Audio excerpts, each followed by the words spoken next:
start now.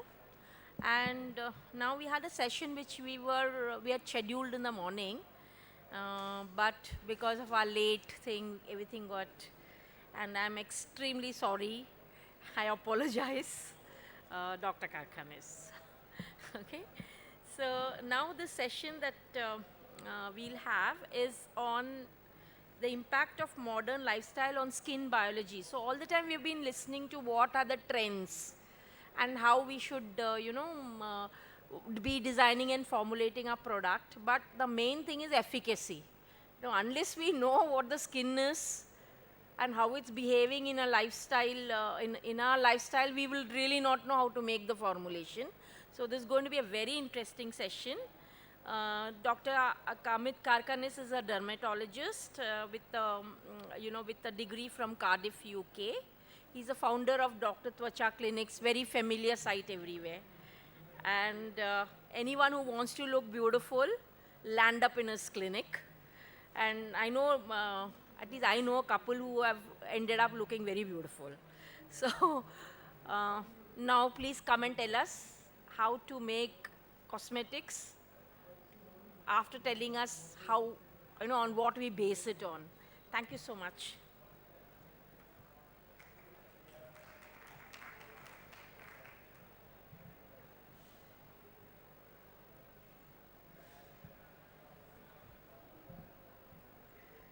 Yeah, hi, thanks for the introduction.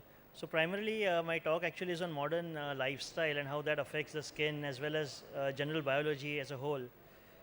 Starting off, so modern lifestyle and skin biology. So my talk covers basically what the modern habits are today. So I think a lot of us are aware as to how lifestyles have changed over the years. Then epigenetics is a new science which is coming up, which I think a lot of pharma companies are getting into their formulations as well, and I think that is changing a lot of spectrum where genetic and gene-based treatments are concerned. Then I'll cover the impact on contemporary lifestyle on epigenetic mechanism, then premature aging, and how some pharma companies are using this knowledge in their formulations of products.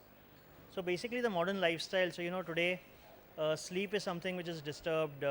People tend to sleep too much or too less. You have exposure to blue light. So I think this is something which probably will give rise to a lot of innovations in this field. Today probably sun exposure has been replaced by how much light, like all of you are looking at your mobiles, right? So the light from those devices, blue light which comes off from there, so that can affect the skin, and now research papers are showing that that's something which is really starting to show results in the skin. It's a very early field still, but if you see, probably all of us wake up in the morning, first thing we do is look at our mobiles. I think the whole day we are looking average screen times on our phones probably show 4 hours, 5 hours, at least mine does. So mobiles is one thing which is really going to affect a lot of things, and I think, and in fact when I was doing this talk, I myself realized that probably a lotion which would be against for mobile protection would do very well as compared to a sunscreen today, because I think today people would realize that that is what they're getting more exposed to. You have food habits. Consumption of processed food has increased so much earlier on, and if you see through the lifestyles, through the ages, food habits has changed so much. We are getting so much of processed foods that's leading to a change in our probably our anatomical structures as well, which I'll try and cover up in the talk. You have sleep, again mentioned sleep disorders. You have smoking, jet lag, tobacco, stress. So you have a lot of different kinds of precursors of modern lifestyle which lead to a variety of skin conditions. So 93% of Indians are sleep deprived. So prolonged sleep deficiency can impair the immune system. So when you sleep, actually your body cells regenerate, so especially the skin cells. So missing out on this quality rest can affect the skin. The moisturized levels decrease, the pH may be lowered, which is why your skin looks less youthful and less of a glow when sleep deprived. So you can easily make out, you always ask someone, have you slept less? Have you, that leads to under eyes. So under eyes is one concern, I think, which most people have. So when you see, say the clients in our clinics, a lot of people are concerned with the under eye area. And that's one area where almost everyone looks for a quick fix, and that is something which is related so much to our sleep. You might sleep less or even more, and even your sleeping style. So if you tend to sleep on your back, you tend to have lesser under eye dark circles. But if you tend to sleep on your stomach, because of the accumulation of the fluid, you tend to have more dark circles. So blue light from devices, this is something which I covered up earlier. So there is mounting evidence now. A lot of research is showing that it's contributing to photoaging, wrinkles, worsening skin laxity, hyperpigmentation. Still early days, so some research is coming out on this nowadays. There are papers, clinical trials being conducted on the same. There is increased prevalence. So some papers are researching on the side of where people hold their mobiles. Is the skin affected on that side more? And they are seeing that acne, melasma, pigmentation is coming more on the side where you are exposing your face to those devices. Obviously, overweight is something world over. I think more and more people are getting overweight nowadays. From a paleo diet, which used to be what the cavemen used to eat, today our whole lifestyles have changed. Obesity accelerates the aging process by telomere shortening. There are some products which actually work on the telomere length, which are anti-aging products. You get a variety of skin conditions which I've listed out. Mainly diabetes is something which we see. Acanthosis nigricans, which is like a hyperpigmentation which comes in the neck, is something which you see very commonly where people have weight fluctuations. Jet lag. So jet lag is something which a lot of travelers experience. Crossing time zones puts the internal clock out of sync with the new time zone. Also the aeroplanes. So the air in the aeroplanes, that's more of recirculated air. You have oxygen circulation to our skin is reduced. Levels of stress hormones go up, which reduce the skin barrier. The UV radiation effects are a lot higher when you're in the air. So actually the sun rays, obviously Earth has a natural protection to the UV rays, but as you go up in the air, that protection goes down. Tobacco is increasing, and especially at a younger age, which is a concern. So more and more teenagers, at a much earlier age, are exposed to drinking and tobacco. Cigarette smoking contains carbon monoxide, which displaces oxygen in your skin, and nicotine reduces the blood flow, leaving the skin dry and discolored. It also depletes many nutrients like vitamin C. Another thing is, are we smiling less nowadays? So, we see more and more frown lines. Of course, that's something which we treat, so I put this in. But people maybe perhaps are smiling less. Perhaps we know our neighbors less as we used to. We are going more towards an American lifestyle. So I've been fortunate to travel a lot. So I always used to feel in America people are a little different 20, 25 years back. It's a very, very different culture, probably. And today, 20 years back, traveling abroad was something. Today, I think everyone just travels. You look at Facebook and you'll have a lot of things, right? So it looks like either they travel or they put up posts saying they're traveling, but something does happen, and probably a lot of people do travel. So most people feel they're stressed. You ask anyone, are you stressed? And everyone will say yes. So what is contributing to this? So work, money, family are the main common factors involving stress. Other common stressors include parenting, pregnancy, change, social isolation. So as we know, our neighbors less and less, so social isolation is increasing, which is leading to more stress. So anyone who comes, if you ask, are you stressed? The answer is always yes. I think 95% of people will always say they are stressed out. Hardly anyone says they don't have stress or they're very comfortable and things like that. Right? So you are the product of your life experiences. So though you're born with certain genes, your life experience determines which genes get expressed and which don't. So primarily, there is nature and nurture. So epigenetics. So basically, I'll cover in the next slide what epigenetics is. It's about nature and nurture. So nurture is what we are genetically born with, and nature is what you're genetically born with, and nurture is what the lifestyle which we lead to some changes on the mechanism. So basically, epi means over and above, and genetics refers to a genome. So the DNA controls all cellular functional activity. So primarily, all cells in our body are the same. So when you are born, so it's only, for example, the DNA of even a liver cell and a kidney cell when we are born is the same, but there are certain on and off mechanisms. So basically, the DNA gene gets turned on for say a liver function, that's the cell which forms a liver. If it gets turned on for a kidney, it forms a kidney. So basically, whichever the epigenetic mechanism works, that's how the cell differentiation is defined. So primarily, all cells are the same, but they are expressed differently. So the phenotype expression is different as compared to the genotype expression. So this is basically what epigenetics is. Primarily, DNA controls all the cellular functional activity. Epigenetics, on the other hand, instruct on where, when, how much, how long the instruction from the DNA should be followed. The DNA we carry is our hardware, and epigenetics is like the software which runs the body. Epigenetic instructions can turn genes off and on without actually changing the gene itself. It is a study of processes by which genotype gives rise to phenotypes. So basically, aging. So what exactly is aging and how scientifically will you define aging? So primarily, if you study the DNA methylation, that is a very good indicator of the epigenetic clock of the body. So this gives a objective way of actually defining aging. If one could turn back the epigenetic clock, we could actually even start reversal of aging. So one thing which has been proven is that if you restrict calorie intake, it might increase longevity of life. So epigenetics governs the human evolution. The largest organ of our body, of course, is the skin. It is a progressive DNA methylation that occurs with age that changes the skin phenotypically. So pigmentation, wrinkles, it can all be proven epigenetically by studying the DNA methylation over there. The skin is the only organ which is directly exposed to the environment. Hence, environment-induced epigenetic changes are easy to study. For example, sun exposure. Studying these through a skin biopsies are easy, and that's how you can define like how the cream's effects are and various things. So this is just an example. So every woman is designed to be menopausal. Depletion in the ovarian reserves is inevitable. There's a certain lifespan in every woman, which basically the eggs are produced and the eggs are released. Primarily, some achieve this late, some achieve this prematurely, even in the early 20s.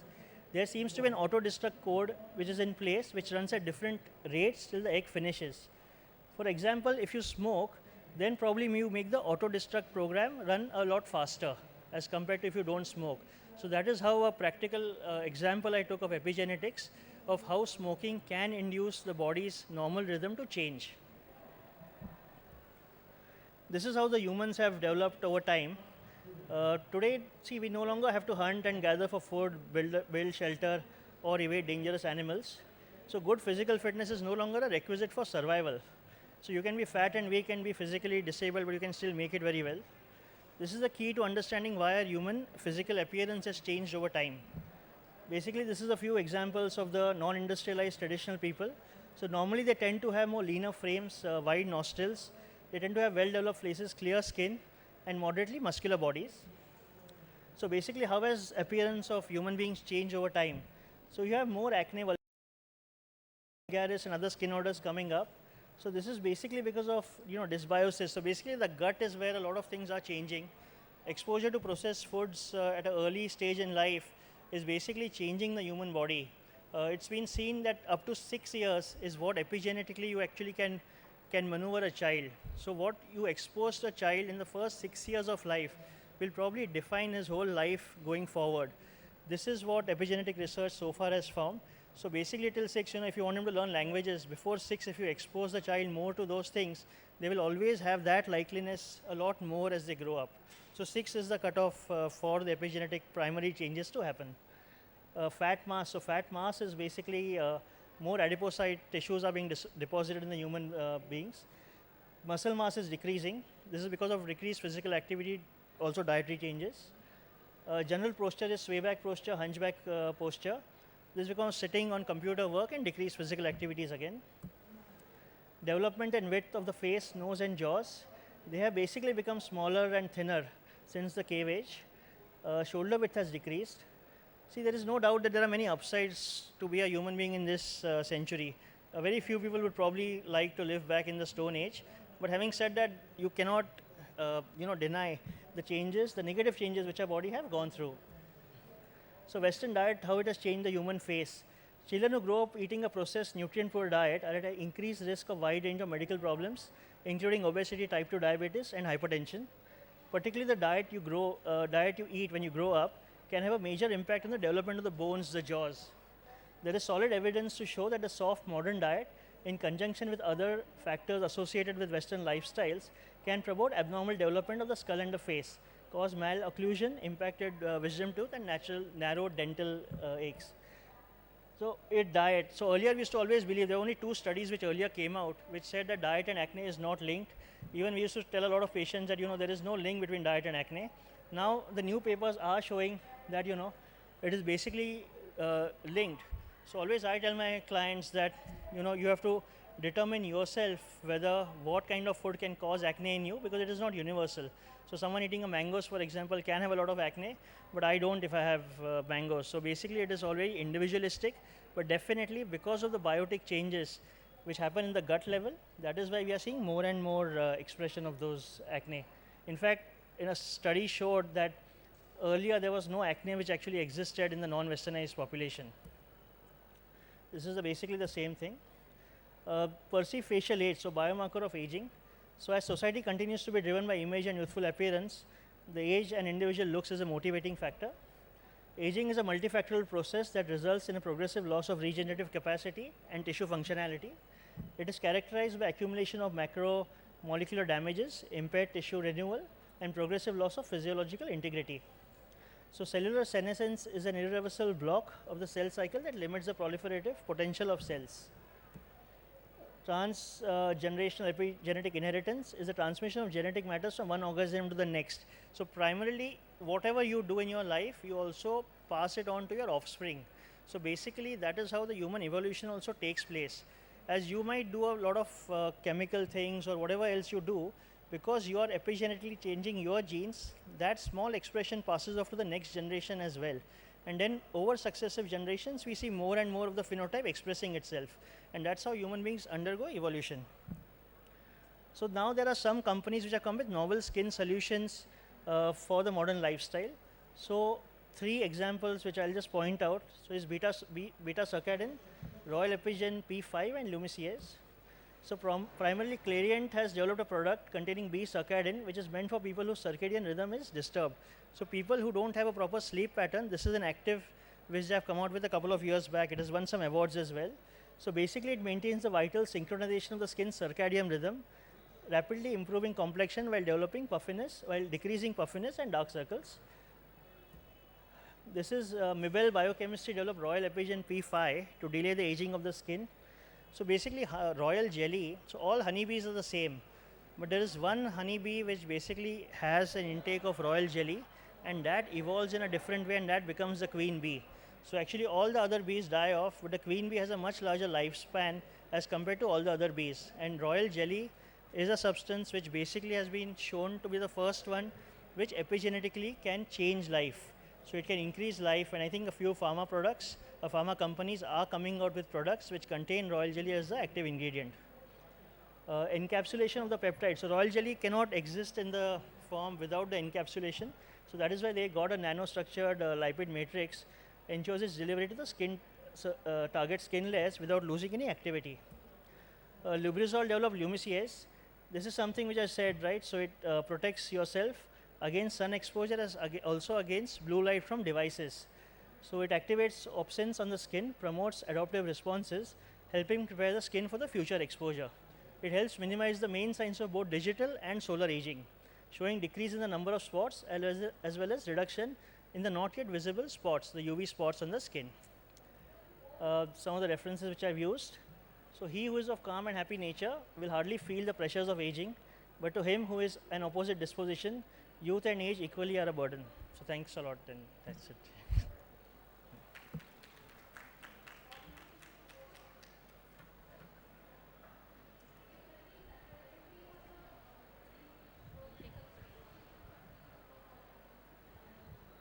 See, now the sleep, sleep definitely is a issue which we are seeing with, especially with this millennial generation, and the effect is definitely there on the skin.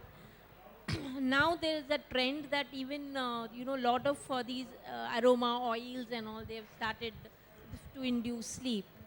So does now, if I use this in this kind of a chemical form, or if I use it in that form, will there be a difference in the So I think the human body reacts to all substances, right? So as long as, and obviously the clinical trials are there for, so sometimes aroma oils might be a soothing mechanism for the human body as well. So I think where it's proven, you can effectively use it. So I think different oils have different characteristics, and which can lead to a different kind of response from a particular body. So yes, so definitely I think this is a growing thing which is being used. how does this blue light, this is this is again a great issue, especially we see with people who are in front of the computer all the time, again the television screen again. So like you're at least 6 to 7 hours minimum in front of a blue light. How does this actually affect the skin? So primarily it's the wavelengths of light which come out from the devices. it was also seen that computers were not affecting the skin so much because the distance between yourself and the computer was at a safe distance. So that's why we have not seen so much skin changes happen over the last 20 years where computers have come more into existence. It's more the mobile devices which people are holding it very close to the eyes. And that shortened distance along with the continuous exposure of the blue light is leading to skin changes. So primarily because the UV radiation, the blue light and all the different lights are constantly being on the skin surface, so skin undergoes a certain chemical changes which will lead to various manifestations that way. What is the kind of, I mean, what is it that you have observed through your clinical practice that this blue light ka effect? Is it that the aging is faster, or is it some kind of pigmentation, or what is it? So I said, so acne comes more on the side as the preliminary data which is now coming out, because it's only recently that in India we are using a lot more devices and that's expected to grow manifold times, every day. That's expanding at a very fast rate. So acne, pigmentation, melasma, that's again a form of pigmentation. So the characteristic appearance of melasma also has changed. From a classical butterfly appearance, it is coming more pronounced, it's going more wider that way. So those changes are being seen in the common skin conditions as well that way. So like I said, that active also, when I was researching, so the actives they are doing, it's more because blue light would be a different wavelength than the sunlight. So they are coming out with products which would specifically filter out that light. So you use it in the office as well, at home as well, and every day you should use it that way. Now this, see, there is this thing, I'm sorry I'm asking you Yeah. too many questions, but now there's also that people are not getting exposed to sunlight much now. And because you're all the time in the AC, you hardly Yeah, move out. Would this also have an effect on the skin? Because again, there's this other concept of the sunscreen, which you're blocking. So, like, what do So- you suggest? So should primarily be you don't block out all the light when you use the sunscreen, you primarily block out certain wavelengths. So vitamin D obviously is something which you always see, the vitamin D deficiency, in people who are not exposed so much to the sun. But basically, AC, so basically we are more and more working in an atmosphere, which is different from a normal this atmosphere. So basically the skin are becoming more dry. So dryness is something which we see more as, the office conditions are there. So also we see a lot of allergic components go up. So I think the natural protective mechanisms are also changing in the human body. So a lot of people seek out those helps from us, and we have to go a lot more towards the allergic component today as well. That's what we have seen in our practice.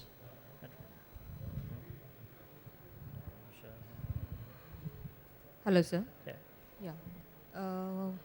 I want to ask you, naturally, if you want to keep your skin young, then what can you use in your foods? Daily. In dairy, don't have dairy. Daily use. Daily, acha. Daily use foods.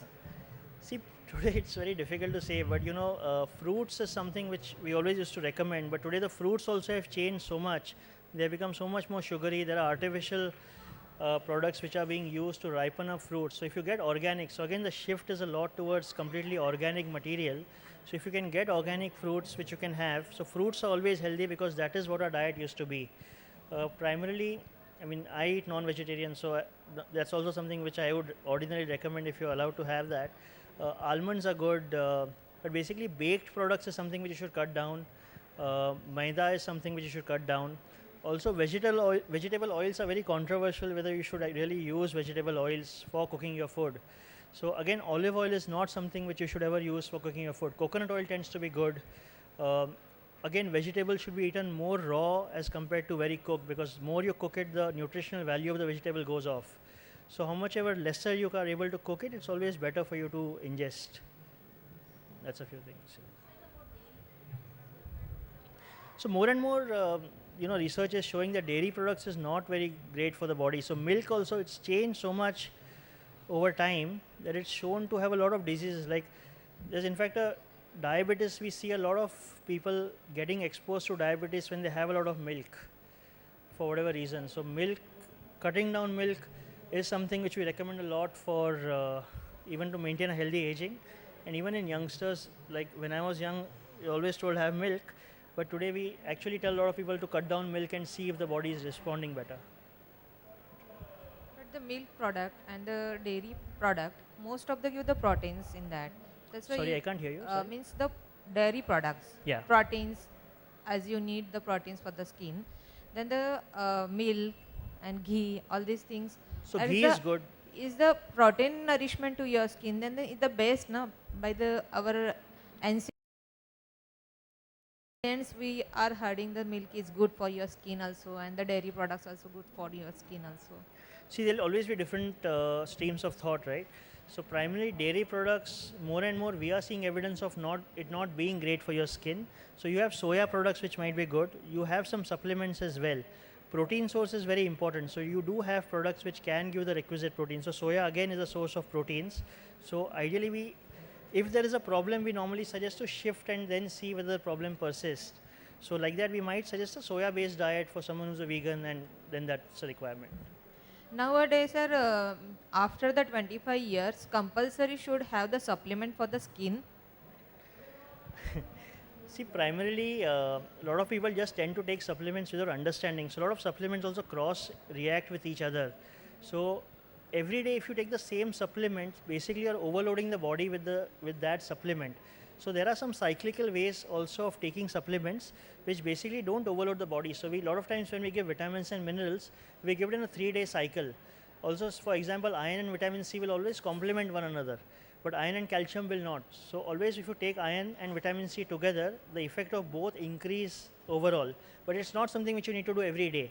So it's something which you require to take maybe once in 3 days, depending on the amount of drug which you are taking.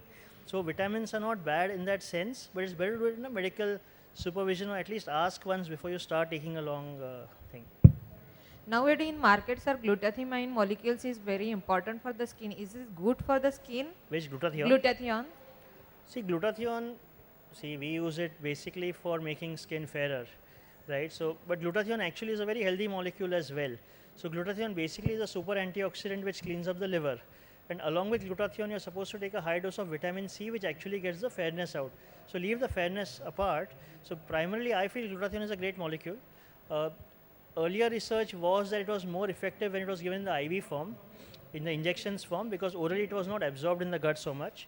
There are a lot of formulations available today, so it's very individualistic. So some clients we see responding well to even oral formulations, but some we see no results at all. So glutathione, depending on what purpose you're taking for, but if for a healthy lifestyle, it's a great product I think to have. Thank you, sir.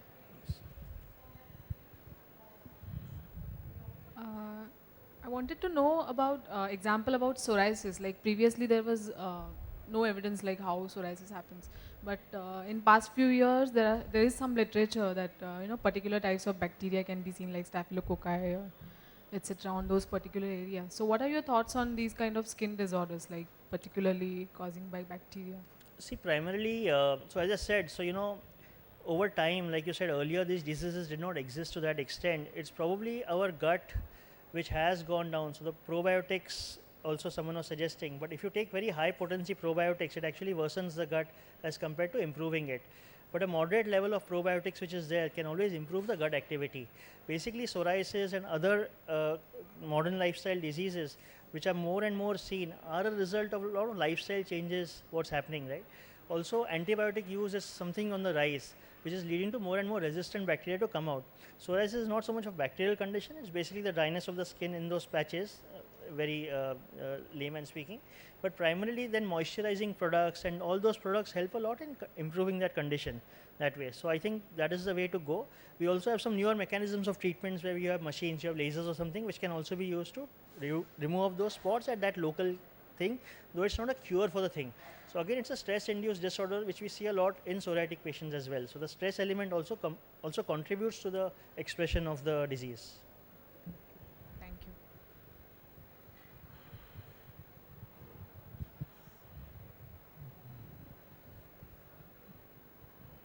All right. Any more questions?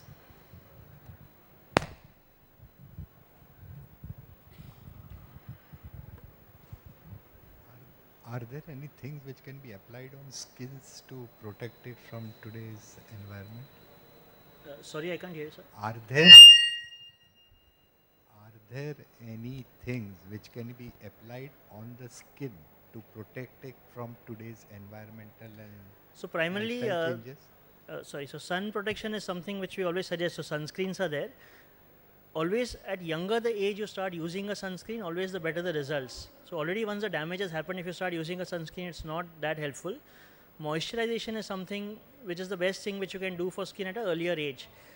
Again, a moisturizer prevents the moisture from within the skin from going out as compared to it actually increasing the moisturizing levels. So that's always a moisturizer has to be applied on a moist face. So when you wash your face, it should not be very harshly rubbed dry and then you apply a moisturizer, it doesn't work. So it only works if you pat dry it and when the moisture is inside the skin, so the skin feels a little fresh, then you apply a moisturizer, the moisturizer effect is always better.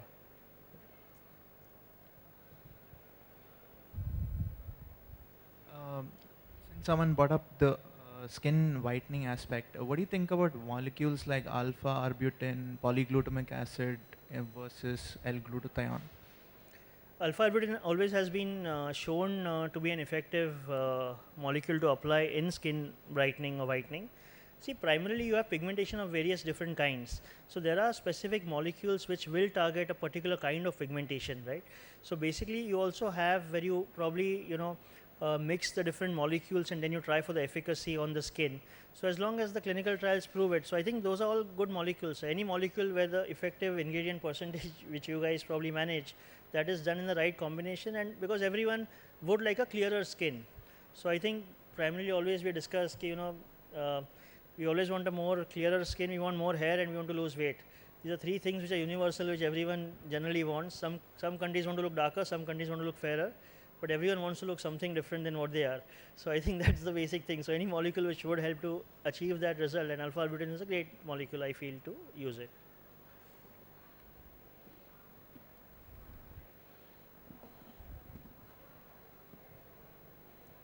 Sorry? Polypeptide, yeah. So a lot of peptides are being used now. So polypeptide is there, copper peptides for hair we are using a lot. So I think those are great products. So peptides are there, bioenzymes are there. There are so many different molecules now which are coming up. So basically efficacy is what is, I feel, always the main thing, efficacy and safety. So the safety profile is done and then the efficacy is proved out, you'll always have a winner on your hands. Can you recommend any natural oils as moisturizers? Sir, any oil will work. Coconut oil, a lot of people apply. You have to only be careful because sometimes you might get an allergic reaction to it. Like even if something is natural, at the end of the day, it contains some chemicals, and that is the only mechanism by which it works. So you can get a reaction to anything you apply. Just because it's natural, it's something from your house, doesn't mean that it will not have a reaction. So like coconut or any oil which you use will also serve as a barrier for basically the moisturizing to come out. So a lot of people apply coconut oil and have a great skin. So I think that's also one thing which can be used. Any more? All right. Thank you.